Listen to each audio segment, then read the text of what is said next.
Hey guys, welcome to the shop. This is it. This is where the magic happens. Everything from video and photography, turning on the Doosan, assembly and parts inspection, all the way to material storage, predator mill for bodies turning slugs into blanks, and of course we've got the design station and joker mill. All of it happens here. The pens go from design to prototype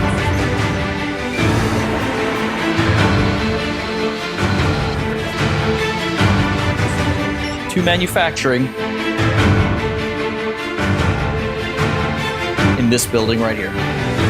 Hi, I'm Jack Roman, and this is Tough Rider Manufacturing. Hi, I'm Jack Roman, and I'm the shop runner at Tough Rider Manufacturing. Hey, this is Jack Roman, and this is my shop, Tough Rider Manufacturing. Hey guys, this is Jack Roman, and welcome to Tough Rider Manufacturing. Right, so we got started a while ago, and originally I was doing a bunch of training, fell in with a good crowd, right? And when we were doing the training, a lot of these guys were military law enforcement, and they asked, we kind of were talking about gear and items, and one of the things that came up was being able to have a nice, durable pen. And I remember at the time I was joking that, like, yeah, somebody should make a really cool machined high quality pen, right? This was back when just Surefire tactical flashlights just came out. It was all pretty new. And I remember, a couple of them joking around saying, yeah, that's a great idea, wise guy. Like, why don't you make one? And it just kind of dawned on me, yeah, like, why don't I make one? And that's how this whole thing got started. What first brought you to manufacturing? Right. So what first brought me to manufacturing? Well, when I started this, I actually wasn't interested in manufacturing. I just was trying to get these pens made. But as I started learning more and realizing that I needed to be more involved, I didn't really speak the manufacturing language. I ended up taking classes at Gateway Community College, and when I did that, the director, Dave Zamora, a fantastic guy, he really kind of took me under his wing, and he helped me realize how beneficial it would be to not just learn the design, but the machining, but the entire process, soup to nuts. And from that, we really realized that we could do our own manufacturing, and we could make these here in Phoenix, Arizona. And it was just a really cool thing, really empowering, right? What did you do before this?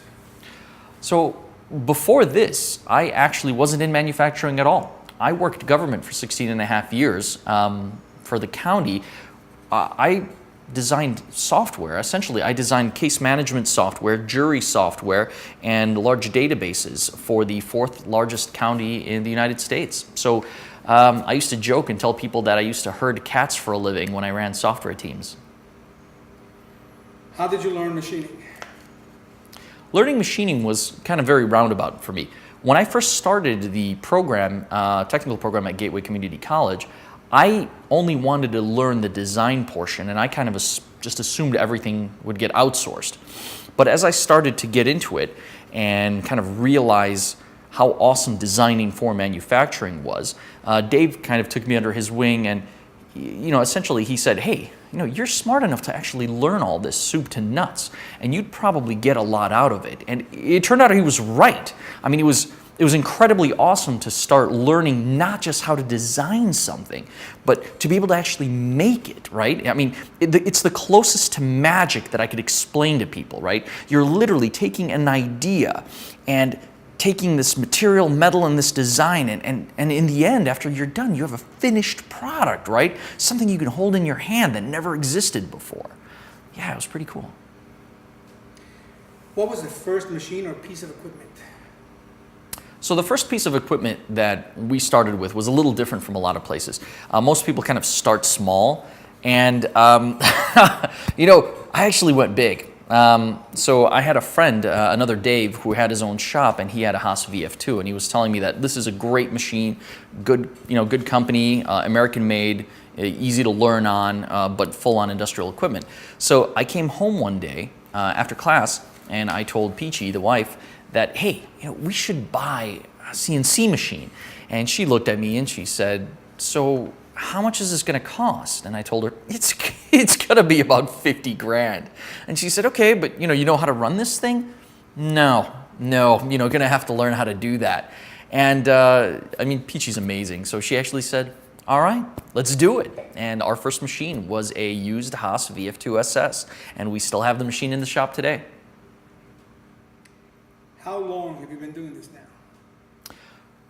So we've actually been running Tough Rider for, this is our 10th year now, I think. And initially when we started, we kind of had mechanical engineers do the design work. We had a couple machine shops that did some prototyping, and a buddy of mine has a phenomenal machine shop out in Illinois, Automatic Precision, so he did a bunch of the production for us. In fact, he helped us get those mechanisms off the ground. And then about 3.5 years ago, we really started bringing things in-house, and now we do most of our work, design, prototype, even production stuff in-house. How many employees and machines do you have now? So the employees occasionally, how many employees? So the scope of our shop and the size of it tends to vary a little bit depending on how busy things are. We like to joke that we're the Tough Rider home for wayward children, right? So we always get like people coming in who don't know what they want to do and occasionally help with pen assembly and work for us. We vary between 3 to 6 employees depending on how busy we are, and there's really 3-4 core employees, often full-timers, and the rest are part-time or fill-in. In terms of the shop, it's a little bit different because of the way the shop's organized. So our basic shop is 1,200 square feet. We run 2 Haas VF2 SS's and 1 Doosan Lynx live tool dual spindle lathe. And then we have a separate little garage that has the finishing equipment, and then another small separate, probably 400 square foot assembly room where all the assembly, shipping, and all the laser customization takes place. How did you first get the word out? When we first started with Tough Rider, it was actually very, very local. I was designing these for myself and for the people that I trained with. And what happened was we had this kind of goofy moment where more and more people kind of and friends kept asking for this stuff, like, are you going to make more of them? But I was sitting at a payway with a buddy of mine during my day job, and a bunch of guys came up to us, and they were law enforcement local in Phoenix, and these big guys came up and said, hey, like, Wes told us, are you the guy that's going to make those pens? Yeah. Oh, okay, well, hey, here's my phone number. When you make some more, I'd love some. And that really kind of occurred to me that, like, there was something here, right? And after that, like, we just started making the pens for the military law enforcement guys, and those guys told all their friends. So when we first started, we weren't marketing or advertising. It was really just making them for people. And then those people would tell their friends and would tell other people, and they just kept coming and asking us for more stuff. And that's just kind of how we started rolling. How do you sell your product? The way we sell our product right now, it's kind of a twofold thing, threefold almost. So we have our website where we have our standard product and some of our limited edition stuff, right? That we can sell that directly. We have dealers, right? Especially some of the high-end dealers like Monkey Edge Knives, Knife Center, Knife Art. So these are very well-known established knife companies, and they also carry our product. And then we also do Kickstarter projects. The Kickstarter, we've been doing this for years now. We were one of the early Kickstarter pen companies, and we kind of realized that we would have a very good interaction with the community, and they would help us by telling us, hey, this is what we like, we want in the next thing. So it's kind of a threefold approach where our development and design and community interaction occurs through Kickstarter, right? We have traditional sales channels, right? About 37 dealers that we use, but really like a handful of really amazing dealers. And then we have our standard website that we sell direct. We don't actually have a storefront at all. Yeah, we're just a manufacturing shop. How do you market, advertise, and get the word out now?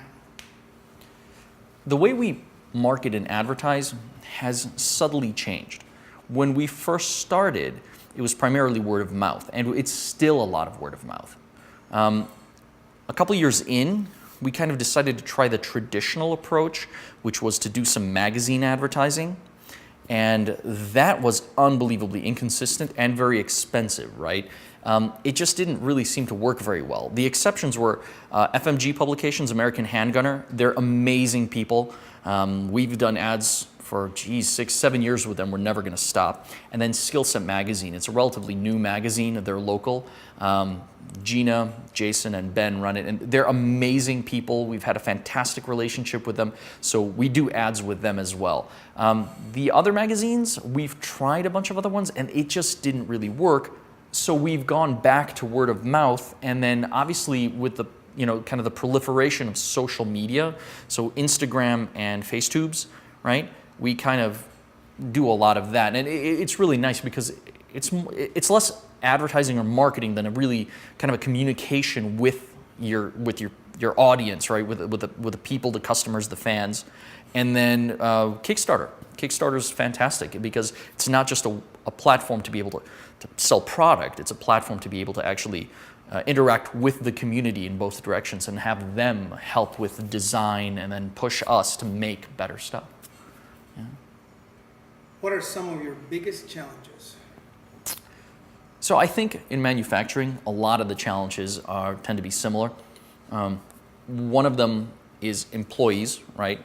It's always hard to find good people. We've been very fortunate. Like we joke that we're the Tough Rider home for wayward children because people who don't know what they want to do, kind of come through the doors. We've had a lot of former military personnel come work for us while they're trying to figure out what the next thing they're going to do is, and that's been phenomenal, right? It means we have a little bit of a different, goofy culture from maybe most companies, but it makes it super fun. But finding people and then being able to kind of